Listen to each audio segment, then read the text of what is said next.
পৃথিবীর প্রতিটি নবজাতক সন্তান ফিতরাত তথা ইসলামের উপর জন্মায়। পরবর্তীতে তাদের ওই সন্তানের বাবা মা তাকে হয় ইহুদি বানায়, নয় নাসারা বানায়, নয় অগ্নি উপাসক বানায়, কিন্তু সে জন্মগ্রহণ করেছে কিসের উপর? ফিতরাতের উপর, ইসলামের উপর। আজকের দিনে ভারতের কোন হিন্দু ফ্যামিলিতে যে ছেলেটা জন্মগ্রহণ করেছে সে মুসলিম হয়ে জন্মেছে, ঠিক কিনা? কথা বলেন, কি হয়ে জন্মেছে? আজকের দিনে কম্বোডিয়াতে কোন বৌদ্ধ ফ্যামিলিতে যেই নবজাতক সন্তানটা জন্মালো সে মুসলিম হয়ে জন্মেছে, ঠিক কিনা?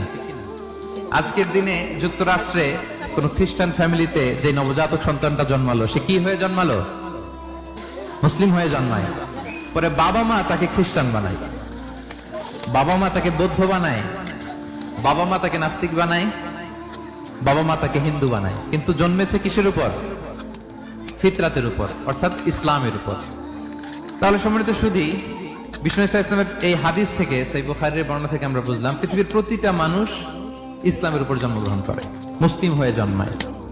পরবর্তীতে পরিবেশ, শয়তানের ওয়াসওয়াসা, মা বাবার ইনস্ট্রাকশন, এনভায়রনমেন্ট, সার্কামস্ট্যান্সেস, এগুলো তাকে অন্য ধর্মে ট্রান্সফার করে, কিন্তু basically he is a Muslim. Basically সে কি?